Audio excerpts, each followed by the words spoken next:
Na teleaula passada, você aprendeu o que é tolerância dimensional.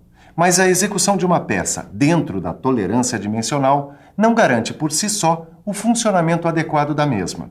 Por quê? É isso que você vai ver na teleaula de hoje. Na teleaula de hoje, você vai conhecer o que é tolerância geométrica. Vai aprender a reconhecer os símbolos de vários tipos de tolerâncias. Vai ver o que é tolerância de forma e o que é tolerância de posição. Por fim, vai aprender a interpretar as indicações de tolerâncias geométricas em desenhos técnicos. E agora muita atenção que a nossa teleaula está começando.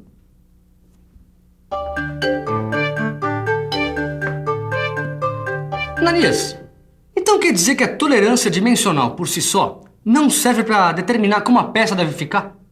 Olha, do mesmo modo como é praticamente impossível obter uma peça real com as dimensões nominais exatas, como você já sabe, também é muito difícil obter uma peça real com as formas rigorosamente idênticas às da peça que está no papel, como nesse desenho aqui que você está vendo. Da mesma forma que no caso da tolerância dimensional, os desvios das formas dentro de certos limites não chegam a prejudicar o bom funcionamento da peça. A gente costuma chamar esses desvios de variações aceitáveis, e elas estão previstas nas tolerâncias geométricas. Tolerâncias geométricas? É, isso mesmo. Tolerância geométrica. Através dela, a gente pode indicar até que ponto uma forma pode se desviar da peça projetada. Mas vamos por partes para ficar tudo bem claro. Existem as tolerâncias de forma e as tolerâncias de posição. As tolerâncias de forma, como a Ângela já disse, são os desvios que um elemento pode apresentar em relação à sua forma geométrica ideal. É a forma que está no desenho. E essas tolerâncias de forma vêm indicadas no desenho técnico para elementos isolados, ou seja, aqueles que não estão associados, como, por exemplo, para uma superfície ou para uma linha. Dá uma olhada nesse desenho aqui. Preste atenção nestas vistas frontal e lateral esquerda de um modelo prismático. Repare que a superfície S, projetada no desenho, é uma superfície ideal plana. Mas após a execução, a superfície real da peça não fica tão plana como a superfície ideal do desenho. A peça real pode ficar mais côncava. Veja que S' representa a superfície real e S a superfície ideal, certo? Mas a peça real também pode ficar mais convexa. Repare bem na superfície real e na superfície ideal. Você viu um exemplo de desvio por concavidade e convexidade. De fato, esses desvios são dois dos mais comuns, da planeza de uma peça, ou seja, de uma superfície plana. Mas as tolerâncias de forma não se restringem apenas à planeza. Como já foi dito, as tolerâncias de forma podem ser de linha ou de superfície. Miguel, você não tem aquele quadro aí? Ah, é. Dá uma olhada nesse quadro aqui que vai ficar tudo mais claro. Neste quadro você pode ver com clareza as principais modalidades de tolerância de forma para elementos isolados. Como você já sabe, existem as tolerâncias de linhas e as tolerâncias de superfícies. As tolerâncias de linhas podem ser de retilineidade e de circularidade, ou forma de uma linha qualquer. Para indicar num desenho técnico de que tolerância se trata, é necessário utilizar o símbolo correspondente a cada tipo de tolerância.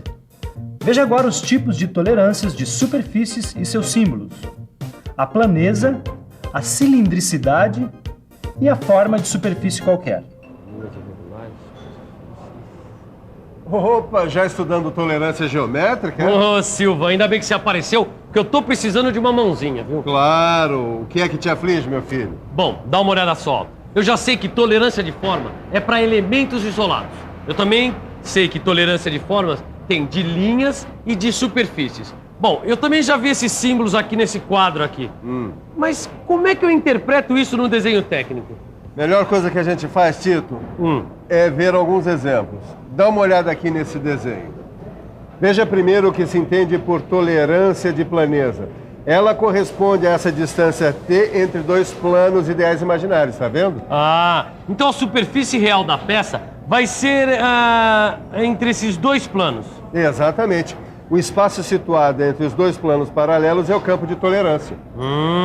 E aqui está o símbolo de planeza que eu vi na tabela. E esse número aqui É o valor da tolerância em milímetros. Certo. Isso vale para as outras tolerâncias? O princípio é o mesmo. Olha essa tolerância de cilindricidade aqui, está vendo?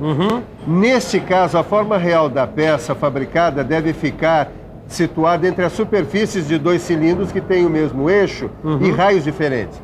Da mesma forma, o espaço entre os dois cilindros representa o campo de tolerância. E no caso de tolerância de uma forma qualquer? Imagine uma esfera de diâmetro T. Agora, imagine o centro dessa esfera movimentando-se por uma superfície que tem a forma geométrica ideal.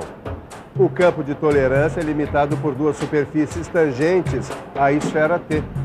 Certo. Eu já estou entendendo esse raciocínio. Essa história de forma ideal e de forma real. Bom, quer dizer então que juntando as tolerâncias de superfície e as tolerâncias de linha, eu já sei tudo sobre tolerâncias geométricas. Não, ainda não.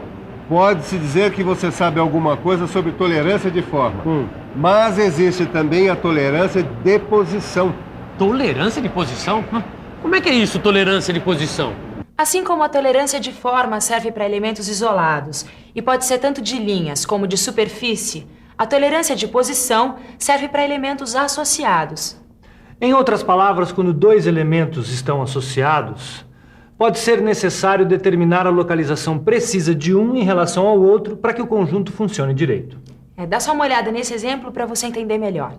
Preste atenção neste desenho técnico. Ele mostra que o eixo deve ser perpendicular ao furo, certo? E agora veja como ficou a peça real, por causa de um erro de perpendicularidade na execução do furo. Esse erro afeta totalmente a funcionalidade do conjunto. Daí vem a necessidade de se determinar, em alguns casos, as tolerâncias de posição. Assim como nos casos de tolerâncias de forma, aqui também existem vários tipos de tolerâncias de posição, como você pode ver nesse quadro aqui. As tolerâncias de posição compreendem 3 grupos. Podem ser de orientação, e quando a gente leva em conta a orientação da peça, as tolerâncias de posição podem ser de paralelismo, de perpendicularidade e de inclinação. Repare que na frente de cada tipo de tolerância está o símbolo que a representa. Existem também as tolerâncias de posição, divididas em tolerância de localização, de concentricidade ou coaxilidade e de simetria. Por fim, você pode ver as tolerâncias de batimento, que compreendem a radial e a axial. Na determinação das tolerâncias de posição, geralmente um elemento é escolhido como referência para a indicação das tolerâncias dos demais elementos. Pode ser, por exemplo, uma linha, como o eixo de uma peça, ou um plano, representado por uma das faces da peça, ou ainda um ponto de referência, como o centro de um furo. Angela, será que tem algum bom exemplo aí pra gente mostrar? Eu tenho um bom exemplo de tolerância de inclinação, você quer ver? Quero. Dá uma olhada nessa peça em corte. O furo da peça deve ficar inclinado em relação à base. Para que o furo apresente a inclinação correta, é necessário determinar a tolerância de inclinação do eixo do furo. O elemento de referência para determinação da tolerância, nesse caso, é o plano da base da peça. O campo de tolerância é limitado por 2 retas paralelas, distantes entre si por uma distância t, que formam com a base o ângulo de inclinação especificado, α. Em vez de uma linha, como no exemplo anterior, o elemento tolerado pode ser uma superfície. Você lembra qual era o símbolo que indica a tolerância de inclinação? Esse é o símbolo de tolerância de inclinação, não é? É esse mesmo. Já vi que você decora rápido. É só olhar aquele quadro com atenção que a gente decora os símbolos. Agora, Ananias, eu queria saber uma coisa. Eu já sei o que é tolerância de forma e já sei o que é tolerância de posição. Sei também que a tolerância de forma é para elementos isolados e a tolerância de posição para elementos associados, certo?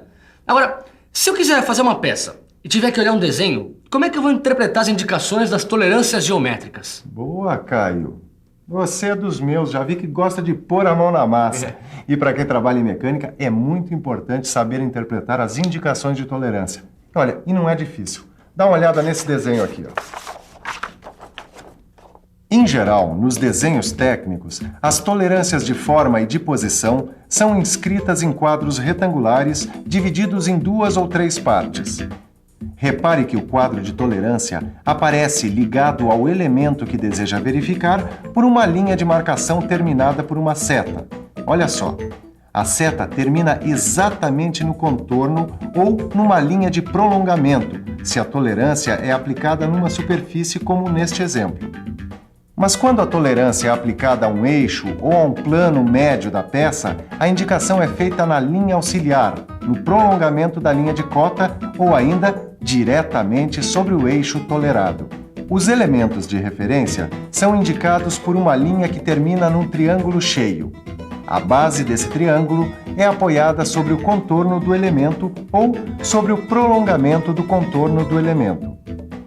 Agora, quando o elemento de referência é um eixo ou um plano médio, a base do triângulo se apoia sobre a linha auxiliar, no prolongamento da linha de cota ou diretamente sobre o eixo ou plano médio de referência. Bom, essa parte das indicações, das linhas de chamada e das setas, para mim já está claro. Agora, e dentro dos quadrados, Ananias? Como é que eu faço para interpretar o que vai dentro dos quadrados? Eu tenho certeza que com tudo que você já sabe, é capaz de entender as inscrições que estão dentro dos quadrados. Dá uma olhada nesses desenhos e veja se consegue. Vamos pensar um pouco.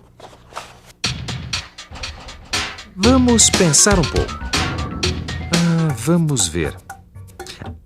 No primeiro quadradinho tem um símbolo. É um daqueles símbolos que eu vi no quadro. Deixa eu lembrar. Já sei.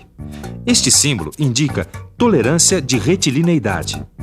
E o número do outro quadradinho indica o valor da tolerância, que é de 0,03 de milímetros. Então é isso. Num quadrado está o símbolo da tolerância. E no outro, o valor da tolerância. Epa, mas tem um símbolo antes do valor da tolerância. Só que esse símbolo eu já conheço.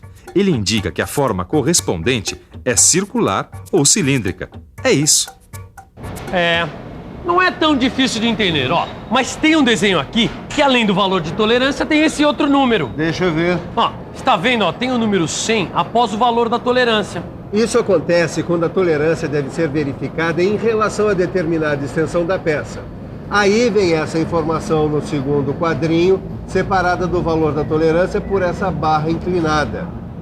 Na verdade, esse número indica que sobre uma extensão de 100 milímetros, tomada em qualquer parte do comprimento da peça, o eixo real deve ficar entre 2 paralelas, distantes entre si 1/10 de milímetro. Certo.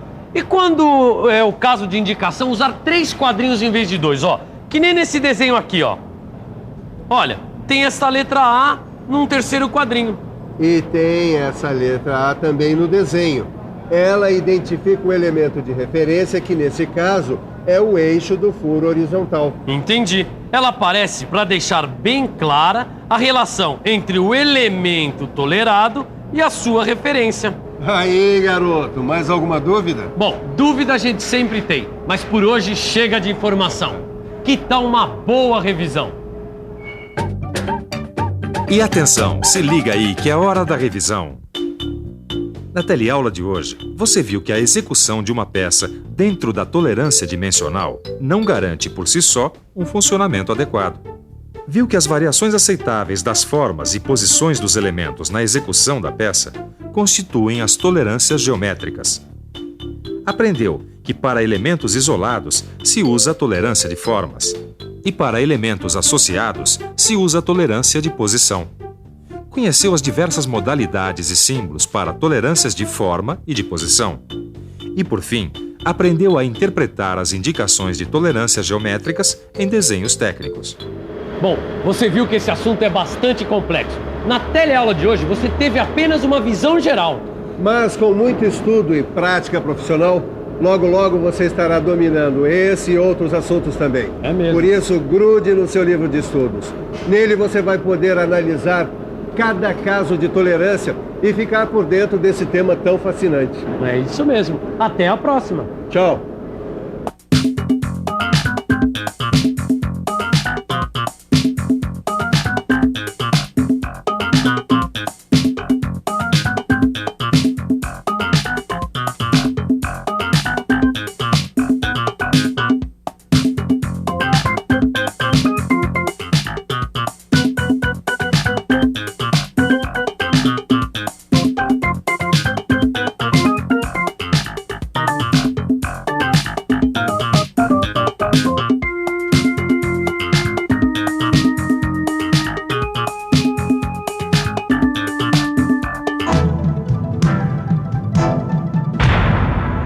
Telecurso 2000, um programa de educação do Sistema Fiesp e da Fundação Roberto Marinho.